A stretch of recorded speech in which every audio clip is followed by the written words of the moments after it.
Well, guys, it is a new year, so there's only one logical thing left to do. Let's kind of wrap up the last one.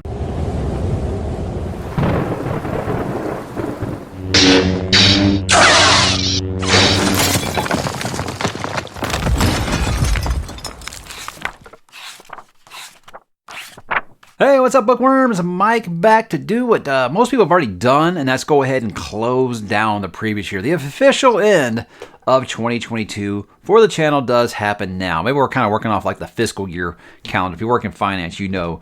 So guys, what I'm going to do with this is going to be a little different than what I do for my monthly wrap-ups. I'm going to look at some things a little closer to try to make it seem a little bit different. You know, I'm going to talk about like, my most read authors with popular content. I'm going to look at each one of my books of the month. Maybe my biggest surprise, my biggest...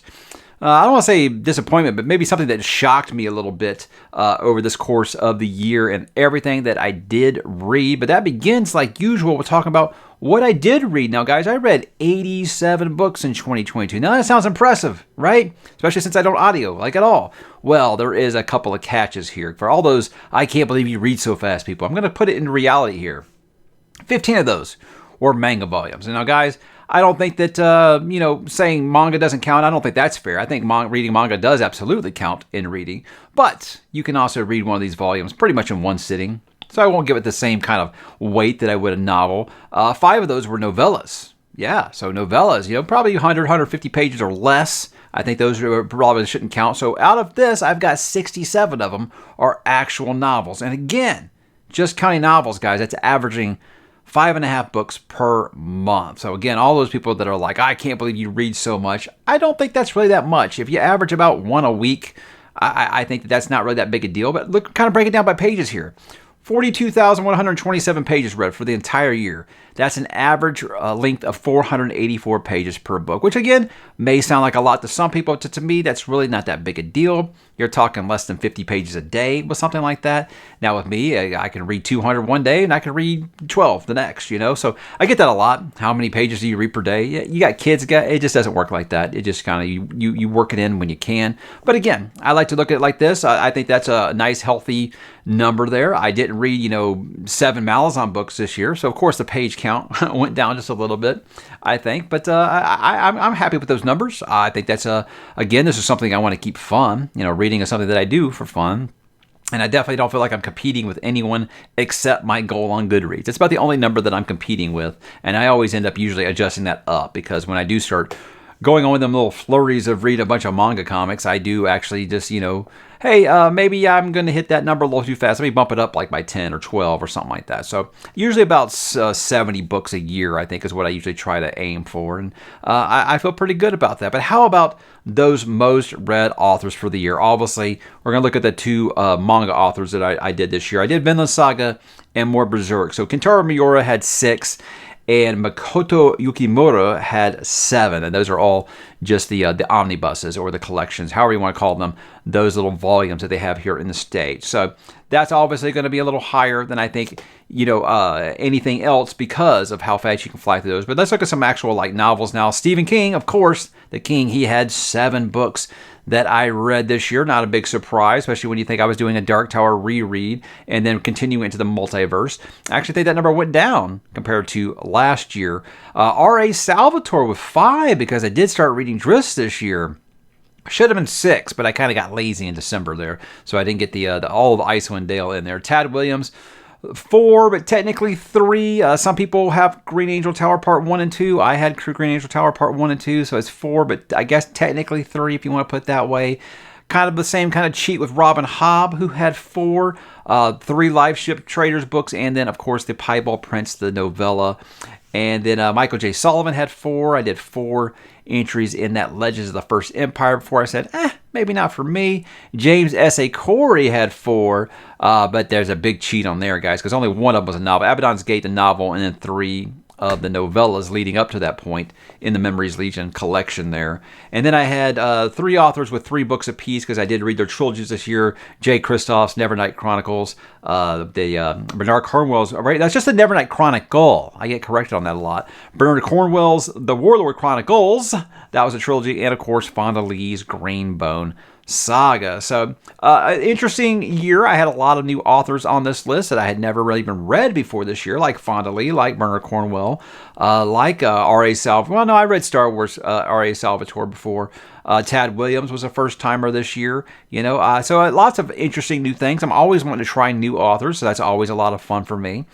So, about what I expected. No real shocks when I compiled those numbers, I don't think. I'm happy. I'm happy with the number of new authors mixed with, my comfort authors that I usually like to fall back on. And I think that number will kind of go up this year because I am, going to be continuing a lot of heavy series and stuff. I'm going to be continuing Driss. I'm going to be continuing Realm of the Eldlings. I am going to be continuing with The Expanse. So those numbers are probably only going to go up. But I do have some new authors that will be popping up on this list next year should the content creator overlords allow me to stay that long. How about most surprising? My most surprising, I don't want to be like a most surprising book, but just like the most surprising thing that happened to me in reading this year, I think would be how much I did resonate with the Driss series.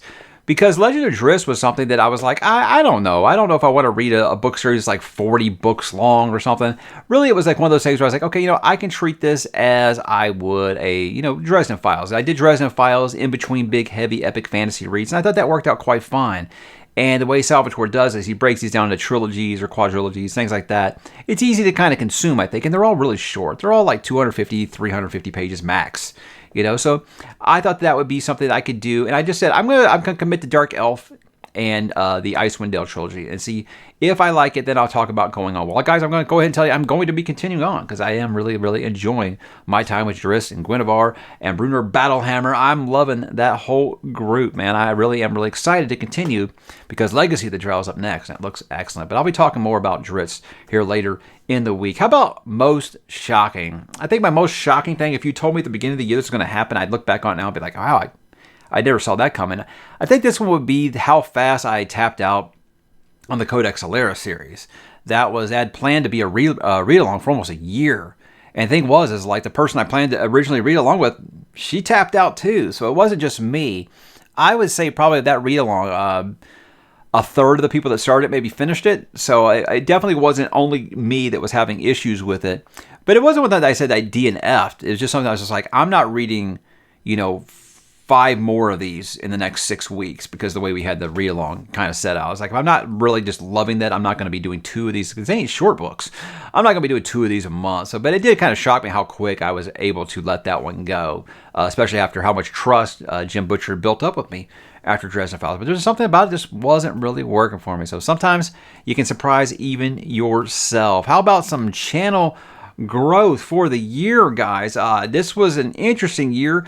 Down in some things, up in some others, and some interesting thing I found when I dug in deep into the numbers here. 23,601 new subscribers in the calendar year. That's January 1st to December 31st. No fiscal cheating there. That's down 2,700 from 2021. So that's something you never want to see, but something you do want to see. 658,000 hours watched, guys. That's up 63,000 from 2021. So that's a number you would love to see as a content creator. When people are watching more, that's the good stuff. That creates engagement. That creates conversation, and that's what gets more people to have your videos popping up in their feed, and that proves it with 4.1 million views this year, up 400,000 from 2021. Now look, of those 3 categories, subscriber count looks nice. When someone goes, that curb appeal, when they pop on your channel and they see you've got this many number of subscribers, that's impressive to them. They think, okay, this person's got something to bring here because they've actually got a little bit of following. However, as a content creator, what you want to see the green arrow in is time watched and how many times people have watched them. That's the numbers that count. So it's really odd to me that for 2+ years now, those bottom 2 categories have went up, but the subscribers is going down. So I don't know. I think I might be popping up in the algorithm more, but people just aren't hitting that subscribe button like they used to. So, I mean, I got to say that starts with me. I got to do something to maybe let people know that, hey, I've got more to offer than just this one video that you're checking out. Maybe I got to change some things up. Maybe I got to do some more to kind of get people hooked on the channel. I don't know, but that is an interesting thing to look at there when you dive deep into the numbers. So it is unusual that those bottom two numbers are up and the subscriber count is down. But, you know, hey, I don't pretend to understand this. Again, I still think that YouTube is doing a better job of purging dead accounts, bots, things like that than they used to. At least that's what I think. I don't know. Sometimes I just think maybe, hey, I had a really popular video. It popped into someone's algorithm. So they're getting it recommended to them, but, you know, they have no interest in a book channel or something, and it just happens that way sometimes. Some things I do outside of books, I think sometimes are going to pop up, and someone who's not maybe really into BookTube, and they'll check it out, and they'll say, yeah, but I'm not going to check out you talking about, you know, the Legend of Drizzt. You know, that's not really something I'm going to be interested in. So let's look at some of those most popular ones. Some most popular videos of the year. I put out 231 videos this year, which I think is about par with what I did last year, guys. I pretty much keep the same thing. Like I had someone tell me recently that they felt like I was only putting out the amount of content I do for the algorithm. I mean, I've had the same schedule for almost 3 years now. I do 3 original videos and a weekly update. I mean, that hasn't changed, so I'm consistent, yeah. But it's definitely not anything I'm doing for an algorithm. I tell people I'm going to put out 3 videos a week. I put out 3 videos a week. That's just how it works. And if I don't, I'll let them know. So with me, consistency is key. So that's just always a part of my work ethic. So that's always what I am going to do. So yeah, I imagine that number will be similar next year. In between, you know, 220 to 250 will be what I have on there next year. But as for those 5 most popular videos of the year, number 1, not a shock here, because people have been asking me to do it for a long time. My top 10 fantasy series as of 2022. You guys ready for this number? 249,000 views. And that came out in April, you know, so it didn't even have the whole year there. It's not in danger of knocking off my top 10 horror novels video, which is almost about to hit 400,000 views overall. But it's going to knock off my second, which is my Kindle Oasis review. So it's gonna pass that, I think, here pretty soon. And it's one of those things where I see now why other content creators put this video out 2-3 times a year. For me, as like I feel like I gotta feel like there's enough of a change in what I'm going to say, because if I just put out the same video again, I feel like that's kind of cheating your audience, and that's never what I want to do. So I look at this as kind of a thing. I'll probably update every other year. That's what I imagine I'll do, because that's when I feel like I'll read enough fantasy series that maybe there could be something that can change, or sometimes those things can just flip places and stuff, you know? Like I look at, you know, Wheel of Time flipped all around, the Cosmere flipped all around between the first one and the second one. So all these things can change depending on what you're reading. And, you know, I'm reading some series right now that I think are pretty much knocking on the door of that top 10 list already. In fact, I think I might have a new number 1. Wow. You know, so it'll be interesting to see when I actually do get back to making that updated video. Now, this is the most surprising one, I think. My second most viewed video of the year, my Elvis movie review, 45,000 views. Obviously, that's just something that popped up for other people who were looking for reviews of the Elvis movie. Obviously, I don't really do movie reviews on here very often, unless it's something I'm really, really passionate about. And I do love the King. Elvis Presley is one of the constants in my life musically. So I was very excited to talk about that movie, and talking about it as someone who's a big Elvis fan, I felt like I was able to kind of fact check a little bit what was good and what was bad, I think, to me, and what I think that movie did right, what I think the movie might have missed on a little bit, because Baz Luhrmann, he hit on all the great number of things, but he missed on some things, I think. And yeah, I got to talk about it, and lots of comments in there that I can't even keep up with. You know, I mean, that video's got so many comments because it's so many people who don't know what I'm like. You know, they don't know how I review a product. So, you know, they're used to people being, you know, way more animated stuff and acting crazy and goofy and stuff. You know, that isn't my style. So, yeah, most of the people that probably watch that aren't actually subscribers to the channel, and that's fine. It happens sometimes. At least, you know, maybe you picked up a new one who might be into books like I was and didn't know the BookTube was a thing. You know, that might actually happen. Next up, 15 worst books I read since starting this channel.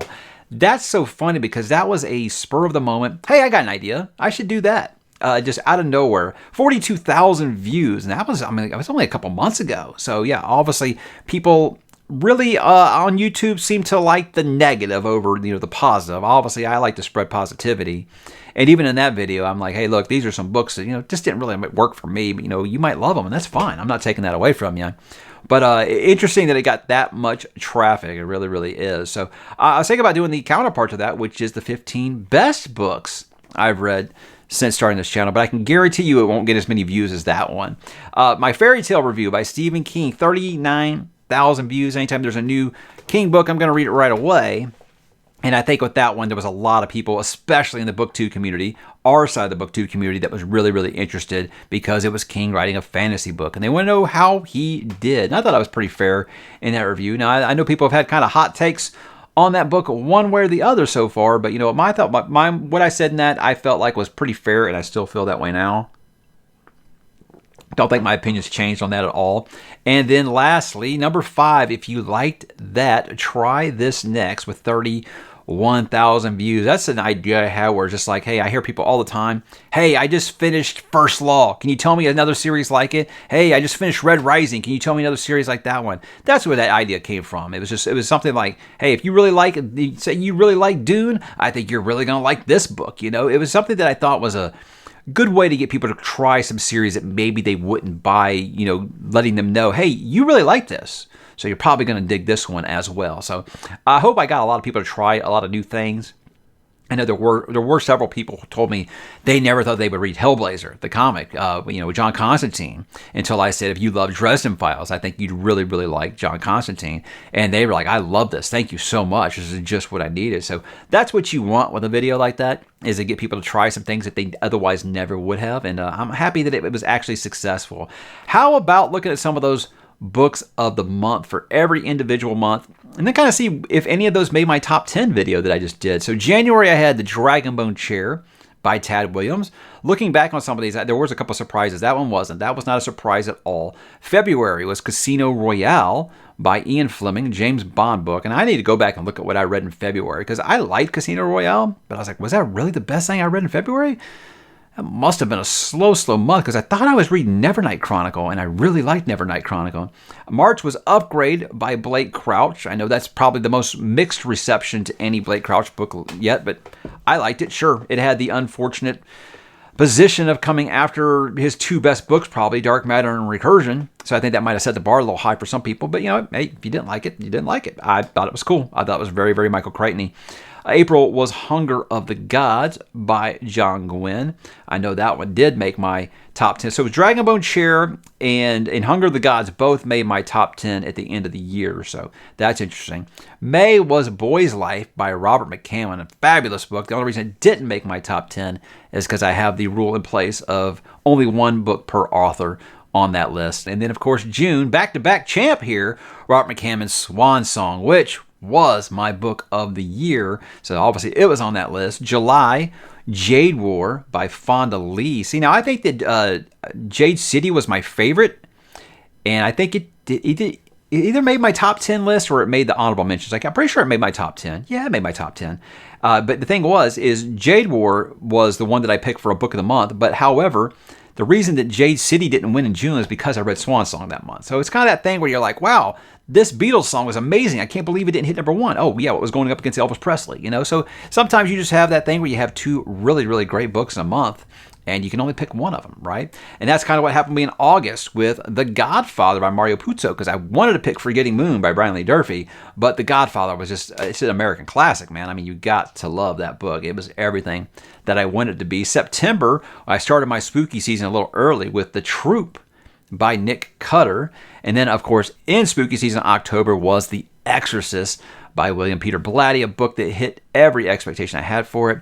Then November was The Mad Ship by Robin Hobb, although I have Ship of Magic on my top 10 for the year. But again, that went up against The Exorcist, which, again, is a classic book. So you can see how this happens.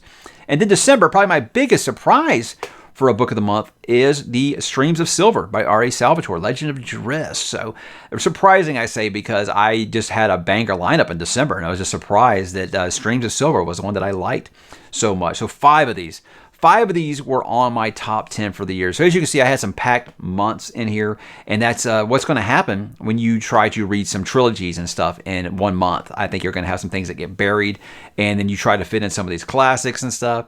It happens from time to time, but I don't think it takes away from any of them to say that, hey, you know what? They weren't on my top 10 list, but they were still a book of the month, and that's why I have a spotlight on several of those as some of my my honorable mentions, because I did do 8 minutes of honorable mentions, guys, in my top 10 list for the year. So how about them goals for 2023? I mean, I got to imagine the big one is a hope for 100,000 subscribers by the end of the year. That's obviously, you know, as a content creator, I think you just imagine you'd like to get that plaque on your wall. That'd be nice, right? You get that plaque from YouTube. Cool. Thing is, I'll probably have 98,000, and then they'll tell me, oh yeah, we've changed it. You have to get 150,000 now. That's how these things always seem to happen. But, you know, with whatever's changed with the subscriber count lately, it's not a given. It's not a given. I mean, you look at trends of the channel, and it seems like, yeah, things really have to fall off a cliff, you know, growth-wise for that not to happen. But, you know, crazier things have happened. We're coming up on that swoon period for content creators, because you'll see every single new year, content creators between January and April are starting to talk about, maybe they're thinking about quitting because YouTube's just screwing us so hard. It happens. It happens sometimes. So you never know. But with me, I just want to continue to innovate, continue to take risks, make changes to the channel. Like I just changed all the graphics for the channel and things like that to try to keep the aesthetic clean, keep everything kind of matched, just try to make things look fresh and new as much. Because guys, I'm not going to do a bunch of crazy editing. I'm not going to do the crazy zooms and the cuts and the noises and the sound effects. And I'm not going to TikTok and dance for you and all that stuff. So I figure at least I can do is, like, you know, try to change up some of the video ideas that I have, change up the graphics, maybe bring back a lot more of the reading introductions and stuff, you know, on a greater level than I have been doing, you know, like I used to and stuff. Try to do something, I think, to kind of spice up book reviews, make those fun again, I think, for people. And just always just continue to listen to the audience. I do what you guys want me to do. Read things that I didn't think that I would read. Really just, I always love to listen to you guys. I want you guys to feel like you're a part of the channel, you know, and that's why I listen to your feedback. I know sometimes I can't read every single comment and respond to every single one like I used to when the channel was much smaller and I wasn't working. But it just gets away from me so fast sometimes. I just can't read all the comments and respond to every one of them. Now, I will tell you, I do read them all. I do read them all, and that's how I listen to feedback from you guys. So even if you're thinking, oh, well, he's not even going to read this, why do I even leave a comment? I'm reading it. I'm reading it. Sometimes all I can do is give it a thumbs up for the time being, guys. But I am reading them all. I try to respond when I can. But with me, like I said, that's how I learn new things, learn what you guys want, learn what's working for you and what's not. So I don't take criticism personally. If it's constructive, please let me know. If something you don't like, you know, I'll try to do what I can to fix it if enough people are talking about it. But as always, my number one goal, guys, is to make you feel like you are welcome here. I want everyone to feel like this is a place for them to come and talk. I don't care what you think about anything going on in the real world. If you like to talk about books, guys, you are always welcome here, and I cannot wait to talk to you for the rest of 2023 and beyond, guys. So that was 2022, guys. What was your book of the year for 2022? What was your favorite video that I made in 2022? I'd love to hear about it, because that gives me ideas of what to try to do again in 2023. So thanks for watching, guys. Thanks for another awesome year on the channel. I love you all to pieces, and I will talk to you down below.